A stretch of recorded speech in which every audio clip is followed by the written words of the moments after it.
ആമുഖമായിട്ട് പറയേണ്ടത്, കഴിഞ്ഞ 3 മാസമായി കേരളത്തിലെ ഈ ചെറുകിട ഡ്രൈവിംഗ് സ്കൂളുകൾ അടച്ചിട്ടതിന് സമാനമാണ്. പല കാരണങ്ങൾ കൊണ്ട്, സമരങ്ങൾ കൊണ്ടും മോട്ടോർ വാഹന വകുപ്പിന്റെ നിയമങ്ങൾ പോലും ഒക്കെ അടച്ചിട്ടതിന് തുല്യമാണ്.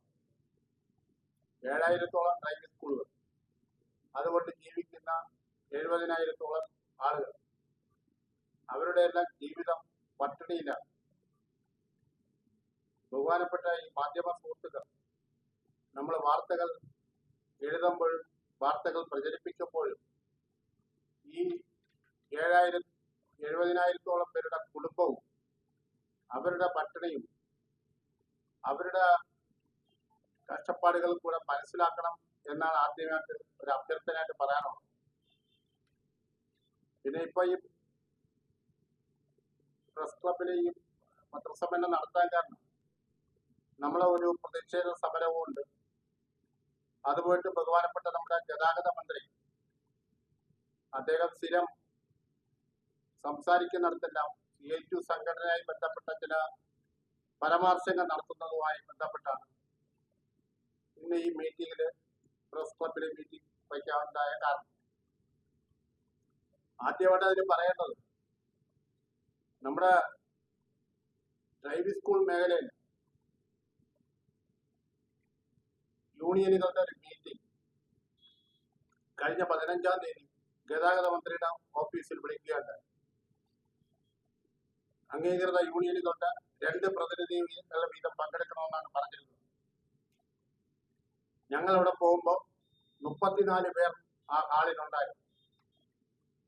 ലാസ്റ്റിലെ വന്ന മാധ്യമ സുഹൃത്തുക്കൾ നിങ്ങളെല്ലാം അത് കണ്ടതാണ്. 4 സംഘടന ഉള്ളതായിട്ട് മാത്രമാണ് ഞങ്ങൾക്ക് അറിയാവുന്നത്. പക്ഷേ 34 പേര് അവിടെ ഉണ്ടായിരുന്നു. അതിൽ പലരും മന്ത്രി ഇടപെട്ട് വരുത്തിയ ആളുകളായിരുന്നു. ആ ചർച്ചയ്ക്ക് പോകുമ്പോൾ നമ്മൾ ഏത് ചർച്ചയ്ക്ക് പോകുമ്പോഴും ഒരു അറ്റൻഡൻസ് രജിസ്റ്റർ ഉണ്ട്, മിനിസ്റ്റർ അറ്റൻഡൻസ്. അങ്ങനെ ഒരു അറ്റൻഡൻസിൽ ഞങ്ങൾ ഒപ്പിട്ട്, ഞങ്ങൾ CITUവിന്റെ 3 പ്രതിനിധികളുണ്ടായിരുന്നു, ഞങ്ങൾ ഒപ്പിട്ടു. അതൊരു മര്യാദയാണ്. ഏതൊരു മീറ്റിംഗ് തുടങ്ങുമ്പോഴും ഒരു അറ്റൻഡൻസിൽ ഒപ്പിടും. അത് കഴിഞ്ഞ് ഈ സർക്കുലറുമായി ബന്ധപ്പെട്ട തീരുമാനങ്ങൾ മന്ത്രിയുടെ തീരുമാനങ്ങൾ പറഞ്ഞു. ആ സ്ലോട്ടിന്റെ എണ്ണം ഞങ്ങൾ പറഞ്ഞു, ഇപ്പോഴത്തെ സ്ഥിതിയിൽ ആ പഴയ രീതിയിൽ 60 എണ്ണം, ഒരു MP 60 എന്നുള്ള രീതിയിൽ പുനഃസ്ഥാപിച്ചാൽ മാത്രമേ ആ പ്രശ്നം പരിഹരിക്കൂ എന്ന് പറഞ്ഞു. അദ്ദേഹം 80 40-നെ 80 ആക്കി എന്ന് പറഞ്ഞു. അപ്പൊ അദ്ദേഹം കൊണ്ടിരുത്തിയ കുറച്ചാളുകളൊക്കെ അത് അംഗീകരിച്ചു. അതുപോലെ ഓരോ വിഷയങ്ങളും അദ്ദേഹം പറയുന്നു. നമ്മുടെ എതിരഭിപ്രായം നമ്മൾ അവിടെ വ്യക്തമായി പറഞ്ഞതാണ്. ആ മീറ്റിംഗ് തീരാൻ നേരത്തിന് നമ്മളെ വിയോജിപ്പ് രേഖപ്പെടുത്തിയാണ് പുറത്തിറങ്ങിയത്. അത് കഴിഞ്ഞ് അദ്ദേഹം നിങ്ങളെ എല്ലാം അകത്ത് വിളിച്ചു, നിങ്ങൾ സംസാരിച്ചു. അതിനുശേഷം നിങ്ങൾ പുറത്തിറങ്ങിയപ്പോൾ ഞങ്ങൾ ഞങ്ങളുടെ അതിർത്തി അറിയിച്ചിട്ടാണ് അവിടെ നിന്ന് പോകുന്നത്.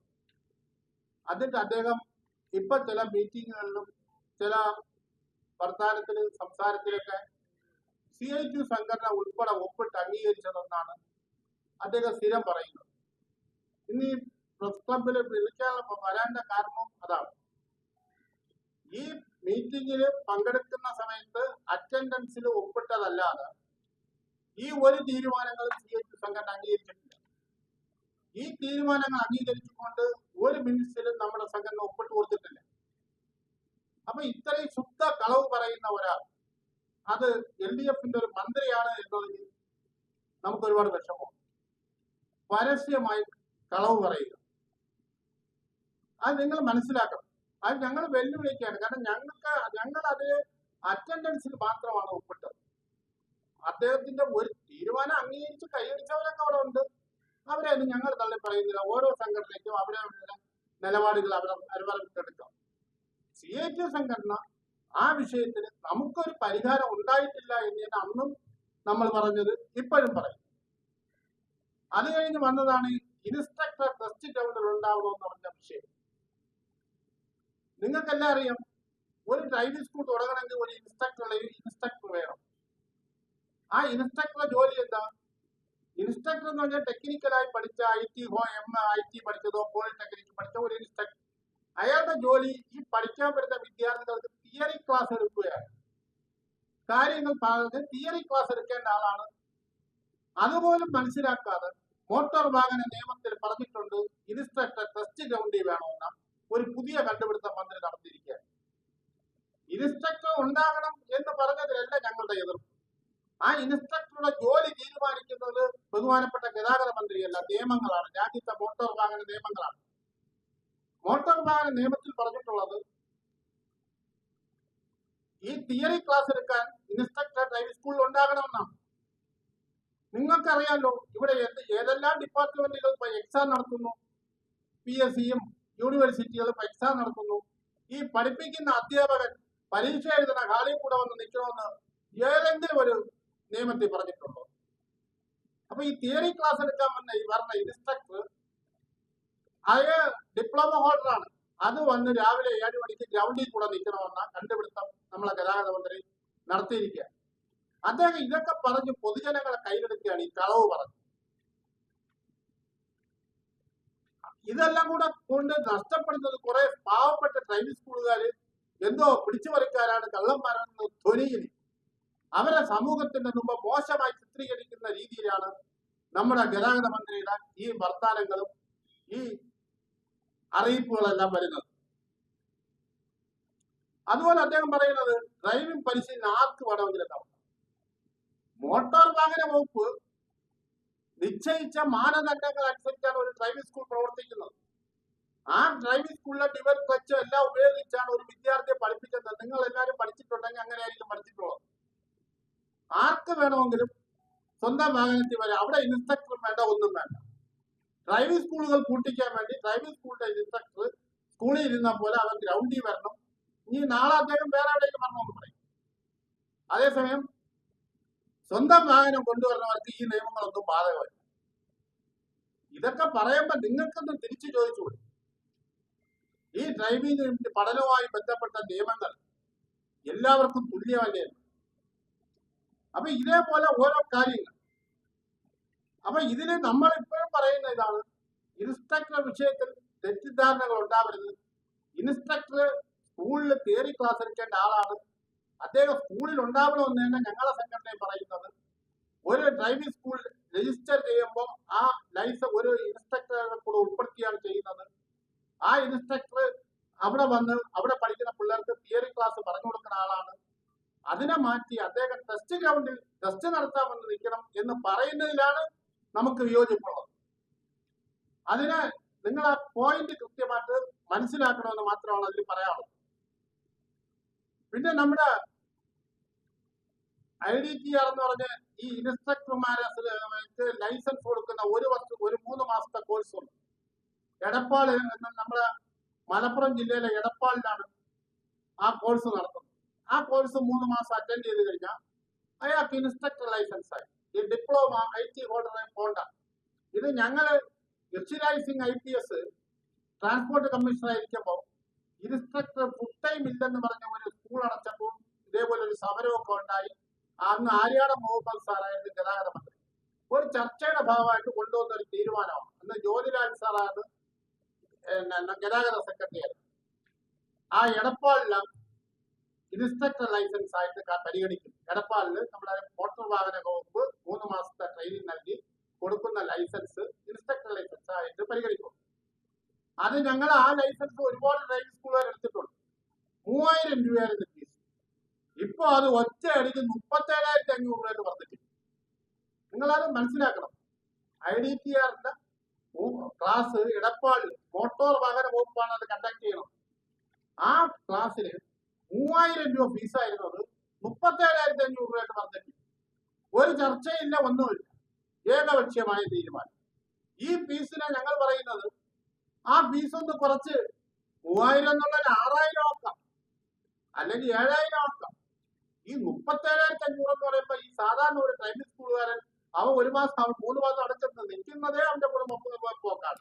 അപ്പം ഈ ഫീസ് ഇതൊക്കെ ഏകപക്ഷീയമായിട്ടാണ് ചെയ്യുന്നത്, കൂടിയാലോചനകളില്ല. അപ്പൊ ആ ഫീസ് കുറയ്ക്കണം. ഇതാണ് നമ്മളെ ഒരു ആവശ്യം. പിന്നെ നമ്മൾ നേരത്തെ പറഞ്ഞിട്ടുള്ള ഈ വാഹനങ്ങളുടെ കാലപ്പഴക്കം നിങ്ങൾക്കെല്ലാം അറിയാം. ഇവിടെ ഓട്ടോറിക്ഷയ്ക്ക് പോലും 22 വർഷം കാലാവധിയുണ്ട്. ഈ ഡ്രൈവിംഗ് സ്കൂളുകളുടെ വാഹനങ്ങളെല്ലാം പുതിയ വാഹനം എടുത്തിട്ട് ഇപ്പൊ നമ്മളൊരു 100 ഡ്രൈവിംഗ് സ്കൂൾ എടുത്താൽ ഒരു 10 ഡ്രൈവിംഗ് സ്കൂള് വെൽ സെറ്റിൽഡാണ്, സാമ്പത്തികമൊക്കെ ഉള്ളവരാണ്. അവര് പുതിയ വാഹനമൊക്കെ എടുക്കും. പക്ഷെ ഈ 90% ഡ്രൈവിംഗ് സ്കൂളുകളും പഴയ വാഹനങ്ങൾ എടുത്ത് പണി ചെയ്ത് കൊണ്ടുവന്ന് ഒരു ജീവിതം കെട്ടിപ്പടുക്കുന്നവരാണ്.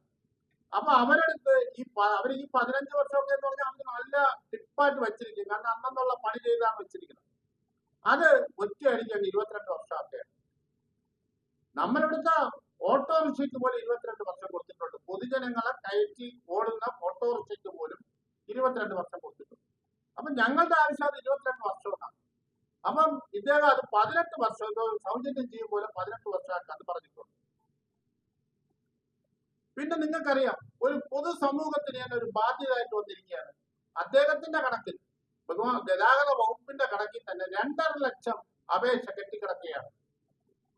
ഞങ്ങളെയൊക്കെ കണക്ക് മനോരമ പത്രത്തിലും കേരളത്തിലെല്ലാം വന്ന് നിങ്ങളെല്ലാം കണ്ടിയാണ്. 10 ലക്ഷത്തോളം അപേക്ഷയാണ് ഡ്രൈവിംഗ് ലൈസൻസിനുള്ള അപേക്ഷ കെട്ടിക്കിടക്കുകയാണ്.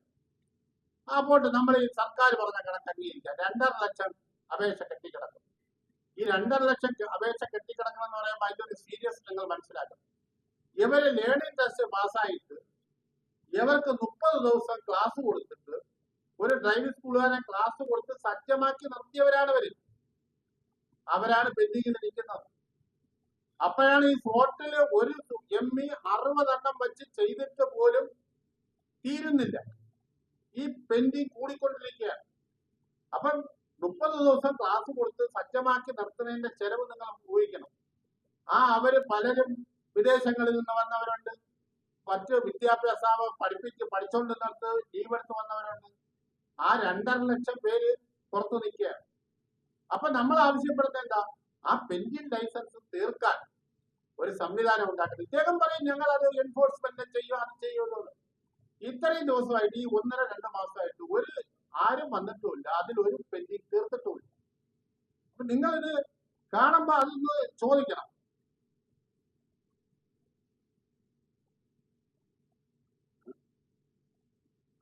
അപ്പൊ ഇതാണ് നമുക്ക് ഇതിൽ പറയാനുള്ളത്. എപ്പം നമ്മൾ ഇതിൽ ഒരു കാര്യം നിങ്ങൾ മനസ്സിലാക്കേണ്ട, അദ്ദേഹം പറയണ പരിഷ്കരിക്കുന്നത് കഴിഞ്ഞ LDF സർക്കാർ ഇവിടെ ഭരണം തുടങ്ങിയിട്ട് 8 വർഷമാവും. 8 വർഷം കൊണ്ട് LDF സർക്കാർ ഭരിക്കുമ്പോൾ ഇടതുപക്ഷത്തിന്റെ എത്ര മന്ത്രിമാർ ഇവിടെ ഉണ്ടായിരുന്നു? ഇന്ന് വനം മന്ത്രിയായിരിക്കുന്ന ശശി തന്നെല്ലാം ഗതാഗത മന്ത്രി. ഈ മന്ത്രിമാരെല്ലാം ചെയ്തത് വൃത്തിയാണ്, മോശം. കേരളത്തിലെ ഇന്നലെ വരെ കൊടുത്ത ഡ്രൈവിംഗ് ലൈസൻസ് എല്ലാം മോശം. ഞാനിതാ ഒരു പുതിയ ലൈസൻസ് കൊടുക്കുകയാണ്, അന്തസ്സുള്ള ലൈസൻസ് കൊടുക്കുകയാണ്. അദ്ദേഹം ഒരു അന്തസ്സും ഇല്ലാതെയാണ് ഇത് പറയണം. ഞങ്ങളൊരു പുതിയ ഇതൊക്കെ കേൾക്കുമ്പോൾ തന്നെ എന്താ? അപ്പൊ ഇന്നലെ വരെ ചെയ്ത കേരളത്തിന്റെ മോട്ടോർ വാഹന വകുപ്പിന് ലോകരാജ്യങ്ങൾ വരെ അംഗീകരിച്ചിട്ടുണ്ട്. നമ്മളൊരു വിദേശ രാജ്യത്ത് പോയാലും കേരളത്തിന്റെ ലൈസൻസ് എന്ന് പറഞ്ഞ ഒരു അംഗീകാരമുണ്ട്. അത് ഗതാഗത മന്ത്രിയായിരുന്ന ഗണേഷ് കുമാറിന്റെയോ അവരൊന്നും നേട്ടമല്ല. കഴിഞ്ഞ കുറെ കാലങ്ങളായി മോട്ടോർ വാഹന വകുപ്പിന്റെ കാര്യക്ഷമമായ ഇടപെടലുകൊണ്ടുള്ളതാണ്. അതിനെല്ലാം വെറും മോശമായി അദ്ദേഹം ചിത്രീകരിക്കുകയാണ്. അതെല്ലാം മോശം. പുതിയതാ ഞാൻ സൃഷ്ടിക്കാൻ പോവുകയാണ്. ഞാൻ ഗൾഫിൽ പോയാണ് ലൈസൻസ് എടുത്തത്. വലിയ അഭിമാനത്തോടെ അദ്ദേഹം പറയുന്നു. അദ്ദേഹം ഒരു വലിയ കുടുംബത്തിൽ ജനിച്ചയാണ്, നമ്മളെ പോലെ സാധാരണ കുടുംബത്തിൽ. അപ്പൊ അദ്ദേഹത്തിന് എവിടെ പോയാണോ ലൈസൻസ് എടുക്കുക? ആ സാഹചര്യം, ജീവിത സാഹചര്യം കേരളത്തിലെ സാധാരണ ജനങ്ങൾക്ക് ഗൾഫിൽ പോയി ലൈസൻസ് എടുക്കാൻ പോകും മന്ത്രിയെ പോലെ. അപ്പൊ ആ കാഴ്ചപ്പാട്, അവിടുത്തെ റോഡും അവിടുത്തെ വികസന പ്രവർത്തനങ്ങളും ആ ലൈസൻസും അതൊക്കെയാണ് അദ്ദേഹത്തിന്റെ മനസ്സിലുള്ളത്. അപ്പൊ അദ്ദേഹത്തിന്റെ ഈ തെറ്റിദ്ധാരണകൾ തിരുത്തണം. ഞങ്ങൾ ഈ പറഞ്ഞല്ല, ഒരു പോയിന്റ് വീണ്ടും പറയാണ്, കളവ് പറയണ പരിപാടി നടത്തണം. കാരണം അറ്റൻഡൻസ് രജിസ്റ്ററിൽ ഒപ്പിട്ട് വച്ചിട്ട് വാങ്ങിച്ചിട്ട് ഞങ്ങൾ തീരുമാനങ്ങളെല്ലാം അംഗീകരിച്ച് തന്നു എന്ന് പറയുന്നത് ഒരു ശുദ്ധ കളവാണ്. അതുകൂടെ നിങ്ങൾ ചോദിക്കണം അദ്ദേഹത്തെ കാണുമ്പോൾ. ഇത് മാത്രമാണ് അങ്ങോട്ടും നിങ്ങളടുത്ത് പറയാനുള്ള. സമരത്തിന്റെ നമ്മള് അത് പറഞ്ഞില്ല. ഈ ആവശ്യങ്ങൾ ഉന്നയിച്ചുകൊണ്ട് ഞാൻ നിങ്ങൾക്ക് തന്നിട്ടുണ്ട്. ഡ്രൈവിംഗ് സ്കൂളിൽ നിർത്തേണ്ട ഇൻസ്ട്രക്ടർ ടെസ്റ്റ് ഗ്രൗണ്ടിൽ വരണമെന്ന തെറ്റായ തീരുമാനം പിൻവലിക്കണം. കാരണം അദ്ദേഹം തിയറി ക്ലാസ് എടുക്കേണ്ട ഒരു ഉദ്യോഗസ്ഥനാണ്. ആ വാഹനങ്ങളുടെ കാലപ്പഴക്കം 22 വർഷം ആയി തീരുമാനിക്കുക. സ്ലോട്ടുകളുടെ എണ്ണം ഒരു MEക്ക് മുമ്പുണ്ടായിരുന്ന പോലെ 60 എണ്ണമായി നിജപ്പെടുത്തുക. അതിനോടൊപ്പം 2.5 ലക്ഷത്തോളം പെൻഡിംഗ് ലൈസൻസുകൾ ടെസ്റ്റ് നടത്തി പൂർത്തിയാക്കാൻ വേണ്ട നടപടികൾ സ്വീകരിക്കുക. IDTR ഇൻസ്ട്രക്ടറിന്റെ പരിശീലന ഫീസ് മുൻകാലത്തെ പോലെ ആക്കുക. ഈ ആവശ്യങ്ങൾ ഉന്നയിച്ചുകൊണ്ട് CITയുടെ നേതൃത്വത്തിൽ കേരള ഡ്രൈവിംഗ് സ്കൂൾ വർക്കേഴ്സിനും CITയുടെ നേതൃത്വത്തിൽ നമ്മുടെ ഈ 10-ാം തീയതി മുതൽ സെക്രട്ടേറിയറ്റ് മുന്നിൽ ഒരു പ്രതിഷേധ ധർണ ആരംഭിക്കുകയാണ്. അതുകൂടെ അനിശ്ചിതകാല സമരമാണ്. നമ്മൾ മുമ്പ് പല പ്രാവശ്യവും അനിശ്ചിതകാലമൊക്കെ തീരുമാനിച്ചിട്ടുണ്ട്. നിങ്ങൾക്കറിയാം, ചില ഒത്തുതീർപ്പുകളും ചില ഭാഗികമായ ഇളവുകൾ തരുമ്പോൾ ചില കേന്ദ്രങ്ങളിൽ നമ്മുടെ അതില് ബാക്കി ഉടനെ പരിഹരിക്കാമെന്നുള്ള ഉറപ്പൊക്കെ ലഭിക്കുമ്പോൾ നമ്മൾ സമരത്തിൽ നിന്ന് പിന്മാറുന്ന സാഹചര്യങ്ങൾ ഉണ്ടായിരുന്നു. കാരണം ഒരു ജനാധിപത്യ രാജ്യത്തിൽ ഒരാവശ്യവുമായി ബന്ധപ്പെട്ട് നമ്മൾ മുന്നോട്ട് പോകുമ്പോൾ സർക്കാർ അതിൽ 1-2 കാര്യങ്ങൾ ചെയ്തു തരികയും 1 ബാക്കി ഉടനെ ഇത്ര ദിവസത്തിനകം ചെയ്യാമെന്ന് ഉറപ്പുകൾ നൽകുമ്പോൾ സ്വാഭാവികമായി സമരത്തിൽ താൽക്കാലികമാക്കി പിന്മാറ്റം അറിയേണ്ടിയൊക്കെ വന്നിട്ടുണ്ട്. പക്ഷെ ഇപ്പൊ നമുക്കിത് ഒരു രീതിയിലും മുന്നോട്ട് പോകാൻ പറ്റാത്ത ഒരു ഗതികേടിലാണ് കുറെ ഡ്രൈവിംഗ് സ്കൂളുകൾ. ഞാൻ തുടക്കത്തിൽ ആമുഖമായിട്ട് പറഞ്ഞതുപോലെ നിങ്ങൾ അവരുടെ ജീവിതങ്ങളിലൂടെ മനസ്സിലാക്കണം. വളരെ കഷ്ടപ്പാടിലാണ് ഓരോ ഡ്രൈവിംഗ് സ്കൂളുകാരനും ഇന്ന് കഴിയുന്നത്. നിങ്ങൾക്കറിയാം, ഭൂരിപക്ഷം വരുന്ന ഡ്രൈവിംഗ് സ്കൂളുകാരും രാവിലെ ഏതെങ്കിലും ഒരു കുട്ടിയുടെ ഫീസ് കൊണ്ട് 1000-2000 അടയ്ക്കുമ്പോൾ അതെടുത്ത് കുറച്ച് ഡീസലും പെട്രോളും അടിച്ച് അന്നത്തെ കാര്യങ്ങൾ നോക്കുന്ന വളരെ സാധുക്കളായ ഡ്രൈവിംഗ് സ്കൂളുകാരാണ് 90% ഉള്ളത്. അവരുടെ ജീവിതം കഴിഞ്ഞ 3 മാസമായിട്ട് വലിയ ബുദ്ധിമുട്ടിലാണ്. നിങ്ങൾ ദൈവീക മാധ്യമ സുഹൃത്തുക്കൾ വാർത്തകൾ എഴുതുമ്പോൾ അവരുടെ ജീവിതം കൂടെ നിങ്ങളെ മുന്നിൽ വരണം. നമ്മളൊരു സംഘടന എന്ന രീതിയിലല്ല, നമ്മൾ മാനുഷികമായിട്ടാണ് അത് പറയുന്നത്. കാരണം അത്രയ്ക്ക് കഷ്ടപ്പാടാണ്.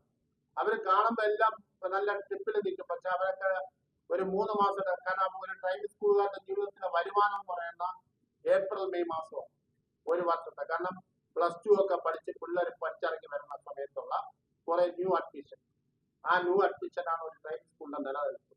ഈ വർഷം അതൊന്നും നടന്നില്ല. അപ്പൊ അതും കൂടെ ഉണ്ട്. ഇതാണ് നമുക്ക് പറയാനുള്ള, ഇനി നിങ്ങൾക്ക് പറയാനുള്ള പറയാം. അവൻ തീരുമാനിച്ചില്ല. ഇന്നലെയാണ് അതിന്റെ സമരം തന്നെ ഫൈനലായത്. പിന്നെ ഇന്ന് തന്നെ ഇത് പറയാൻ കാരണം ഈ 1-2 കാര്യങ്ങൾ പറയാനുള്ളതാണ്. ഉൾക്കാണ്ട് നമ്മൾ ആയാലും തന്നെ നമ്മൾ അതിന്റെ നോട്ടീസ് ബാക്കി കാര്യങ്ങൾ നിങ്ങൾക്ക് അയച്ചു.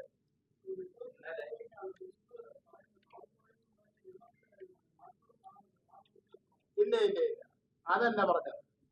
നമ്മള് മീറ്റിങ്ങിന് പോയിട്ട് അവിടെ പോകുമ്പോ ഏത് മീറ്റിങ്ങിന് പോയാലും നമുക്ക് ഒരു അറ്റൻഡൻസ് രജിസ്റ്റർ നമ്മൾ പോയട നമ്മൾ പങ്കെടുത്തവരുടെ പേര്, ആ പേരിൽ നമ്മൾ ഒപ്പിട്ടിട്ടുണ്ട്. പക്ഷെ മിനിസ്റ്റർ 2 ദിവസം കണ്ടിപ്പം നിങ്ങൾക്കൊക്കെ കേൾക്കണായിരിക്കും. അല്ല, ഇനിയൊന്ന് പറഞ്ഞു നോക്കാം. അതല്ല, അപ്പൊ മിനിസ്റ്റർ അത് പറഞ്ഞത്. പിന്നെ അപ്പൊ നമ്മളെ മിനിസ്റ്റർ ഹാജരാണ് വെച്ചിട്ടുള്ളത്.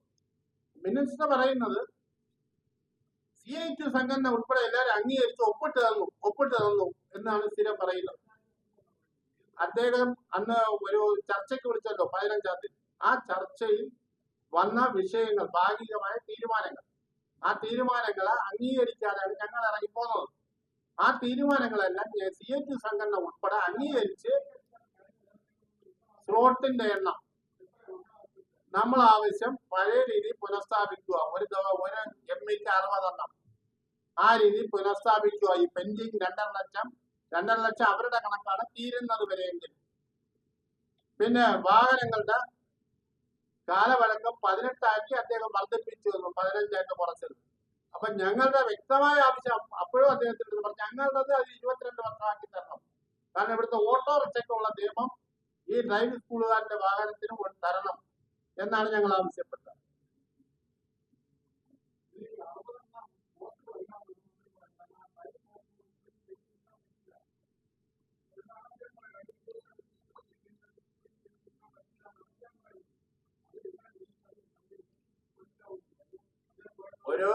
അദ്ദേഹം പറയുന്നത് ഒരു ME 60 എണ്ണം ചെയ്യാൻ സമയം കിട്ടുന്നില്ലെന്നൊക്കെ പറഞ്ഞാൽ നിങ്ങളത് മനസ്സിലാക്കേണ്ട. ഒരു ME എന്ന് പറഞ്ഞ ഒരു യൂണിറ്റാണ്. അയാളെ കീഴിൽ 2 AMB ആണ്. ഈ 2 AMBയും ഒരു ME അടങ്ങുന്ന ഒരു യൂണിറ്റാണ് 60 എണ്ണം ചെയ്യുന്നത്. അതിൽ ഒരു AMB റോഡ് ടെസ്റ്റ് നോക്കും, 8ന്റെ നോക്കി ഇങ്ങനെ ഓരോരുത്തർക്ക് ചുമതല കിട്ടുള്ളൂ. 3 പേരടങ്ങുന്ന ഒരു ടീമാണ് ഒരു MP എന്ന് പറയുന്നത്. ഈ 2 പേരെ കാര്യം ആരും പറയില്ല. മന്ത്രി സംസാരിക്കുമ്പം ഒരു MP 60 എണ്ണം നോക്കുന്നു, ഒരു MP ഒറ്റയ്ക്ക് എങ്ങനെ 60 ഇങ്ങനെയൊക്കെയാണ് അദ്ദേഹത്തിന്റെ ഭാഷ പറയുന്നത്. പക്ഷേ ഒരു MP-യുടെ യൂണിറ്റ് എന്ന് പറയുന്നത് 2 AME കൂടെ ഉള്ള യൂണിറ്റാണ്. അപ്പം ഈ MP സൈൻ ചെയ്യുകയാണ് ചെയ്യുന്നത്. ഓരോന്നിനും ചുമതലക്കാരാണ്. അതാണ് അതിന്റെ യഥാർത്ഥ കാരണം.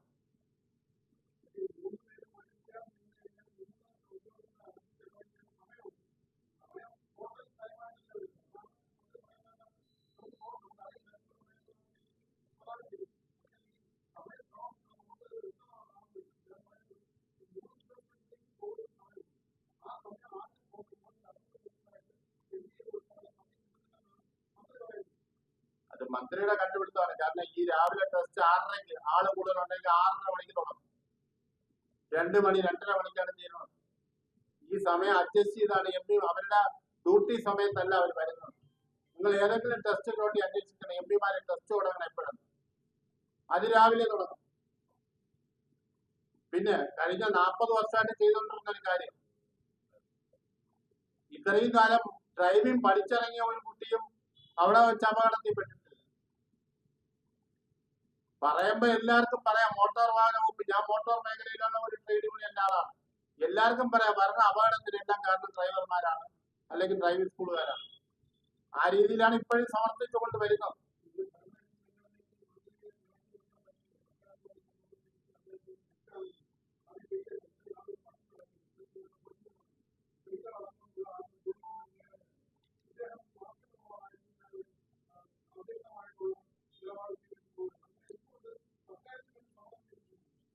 ഇടതുപക്ഷ സർക്കാരാണ് കേരളം ഭരിക്കുന്നത്.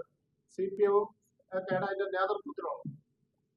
ഒരു ഘടകകക്ഷി മന്ത്രിക്ക് ഒരുപാട് അധികാരങ്ങളുണ്ട്.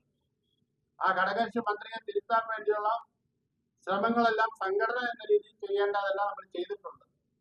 ഇപ്പൊ നിങ്ങളെ മുമ്പ് വരാൻ കാരണം പൊതുസമൂഹത്തിന്റെ മുമ്പ് ആണ് അദ്ദേഹം ഇതെല്ലാം പറയുന്നത്. അപ്പോ അത് ഒരു സൈഡ് മാത്രം പറഞ്ഞാൽ അദ്ദേഹം പറയുന്ന മാത്രമാണ് ശരി. അപ്പൊ ആ CIT സംഘടന എല്ലാം ഒപ്പിട്ട് തന്നു, അവരെല്ലാം അംഗീകരിച്ചു.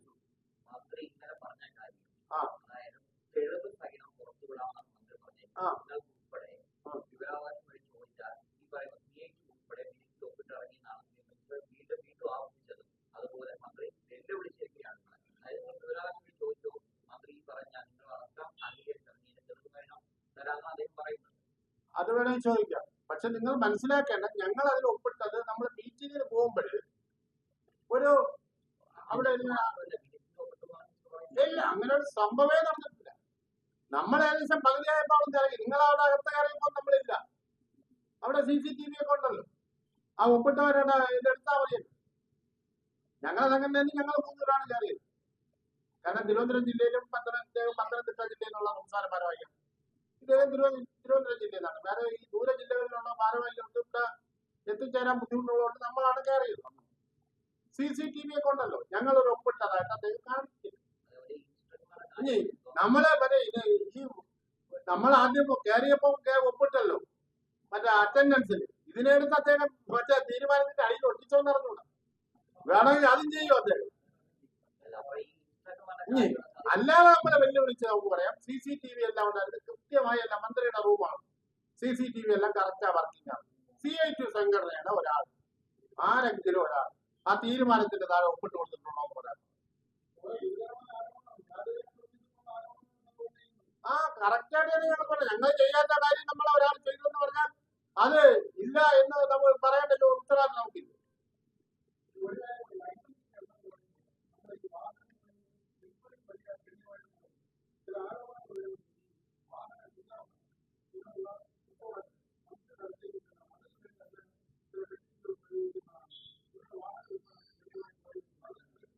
അതൊന്നും നമ്മളെ ബാധിക്കുന്ന കാര്യങ്ങളല്ല.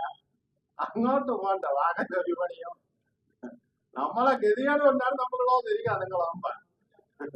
അത് മനസ്സിലായല്ലോ സുഹൃത്തെ. അതൊക്കെ നിങ്ങൾ മന്ത്രിയെ കാണുമ്പോൾ ചോദിക്കണം. അതൊക്കെ എന്ത് വേണം ചോദിക്കണം.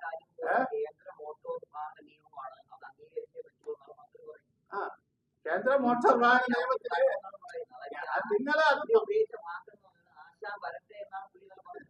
കേന്ദ്ര മോട്ടോർ വാഹന നിയമത്തിൽ ഇൻസ്ട്രക്ടർ എന്താണ് ചെയ്യേണ്ടത്? അയാൾ ഗ്രൗണ്ടിൽ പോകണമെങ്കിൽ നിങ്ങളിവിടെ ഒന്ന് നോക്കണം. അദ്ദേഹം തിയറി ക്ലാസ് എടുക്കാൻ സ്കൂളിൽ വരേണ്ട ആളാണ്. രജിസ്റ്ററിൽ ഒപ്പിടണം. അയാൾ തിയറി ക്ലാസ് എടുക്കണം.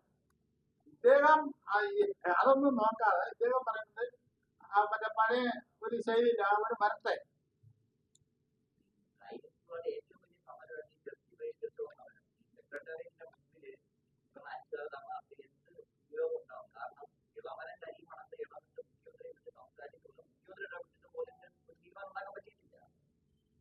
ശരിയാണ്, അതിന്റെ ഒരു സീരിയസ് നമുക്ക് മനസ്സിലാവുന്നുണ്ട്.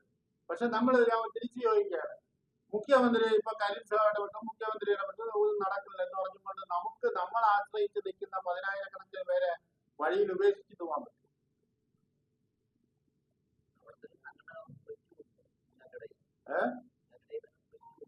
സ്വാഭാവികമായിട്ട് വരും. കാരണം ജീവിത പ്രയാസങ്ങളിൽ പരിഹാരം ഉണ്ടാകാതെ വരുമ്പോൾ പല വഴി ആരും ചിന്തിക്കും.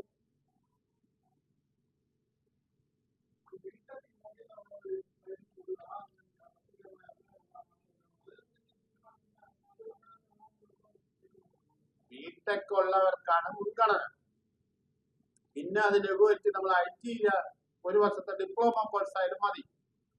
പിന്നെ വന്നിട്ട് മറ്റേ ആര്യാട് മുഹമ്മദ് സാർ മന്ത്രിയായിരുന്നപ്പോഴാണ് ഈ IDTR എടപ്പാളില ഇൻസ്ട്രക്ടർ ലൈസൻസിന് ആയിട്ട് പരിഗണിക്കാന്ന് പറഞ്ഞിട്ടുള്ളത്. ആ ഇൻസ്ട്രക്ടർ ലൈസൻസ് 3000 രൂപയായിരുന്നു ഫീസ് നിശ്ചയിച്ച് നടത്തിക്കൊണ്ടിരുന്നത്. അത് ഒറ്റയടിക്ക് 37,500 വർദ്ധിപ്പിച്ചു. ഇപ്പൊ വന്നിട്ട് IDTRന്റെ അവിടുത്തെ ലൈസൻസ് ഉണ്ടെങ്കിലും മതി. പിന്നെ ഈ തമിഴ്നാട്ടിലൊക്കെ ഈ IT-കളിൽ 1 വർഷത്തെ കോഴ്സ് ഉണ്ട്, അതായാലും മതി.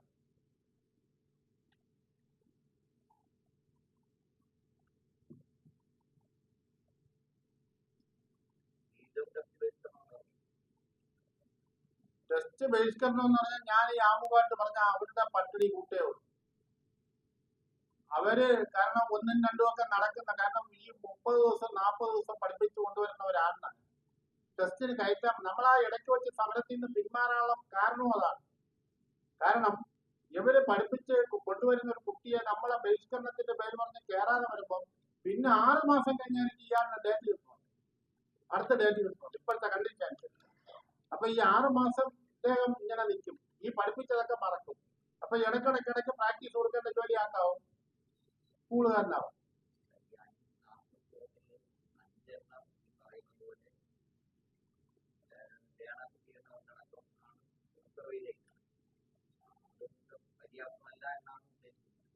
നിങ്ങൾ തന്നെ ഇപ്പൊ കാണുന്നല്ല 50% തോൽവി, 45% തോൽവി. ഈ 1 ദിവസം 1000 ടെസ്റ്റ് അടങ്ങുന്നതിൽ 50% തോൽവി എന്ന് പറഞ്ഞാൽ 5 കൊണ്ടാണ് 75. പെൻഡിങ് ലൈസൻസിന്റെ ഒഴിവെത്ര? 40-ൽ 5 ഫെയിലാവണ എത്ര? അതിന്റെ 100 ഇരട്ടി ഫെയിലാവേണം. അപ്പൊ അതുകൊണ്ട് ആ കണക്കിലൊന്നും ഒന്നും എത്തൂല. പഴയ രീതിയിൽ 60 വെച്ച് ഫെയിലിട്ടാണ് ഈ 9 ലക്ഷം പെൻഡിങ് വന്നത്. അത് അവരുടെ കണക്കനുസരിച്ച് 2.5 ലക്ഷം. നമ്മൾ പിന്നെ മോട്ടോർ വാഹന വകുപ്പിൽ കണക്ക് പറയുമ്പോൾ പിന്നെ അതിനെ തർക്കിക്കും.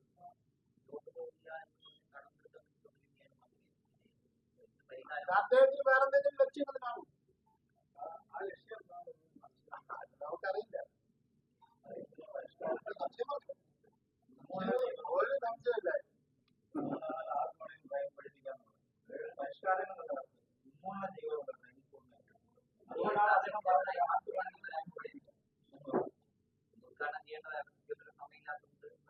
അതെ അതെ അതെ, അതിലൊന്നും നമ്മളെതിരല്ല. ഇവിടെ എത്രയോ ഡ്രൈവിംഗ് സ്കൂൾ പറഞ്ഞു, KSRTC ഡ്രൈവിംഗ് സ്കൂൾ പറഞ്ഞതിലൊന്നും നമ്മളെതിരല്ല. അതവര് 25 വേണമെങ്കിലും തുടങ്ങി.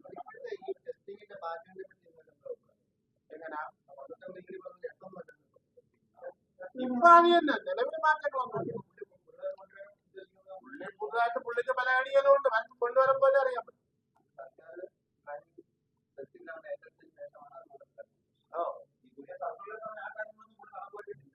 പുള്ളി നടപ്പാക്കണമെങ്കിൽ ടെസ്റ്റ് ഗ്രൗണ്ട് വേണം മോട്ടോർ വാഹന വകുപ്പിൽ.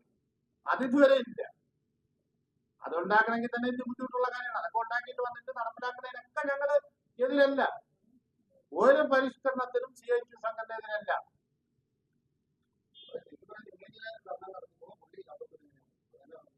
ആയിരിക്കും. പക്ഷെ എന്ന് പറഞ്ഞ് നമുക്ക് ഉപേക്ഷിച്ചിട്ട് പോകാനും പറ്റില്ല.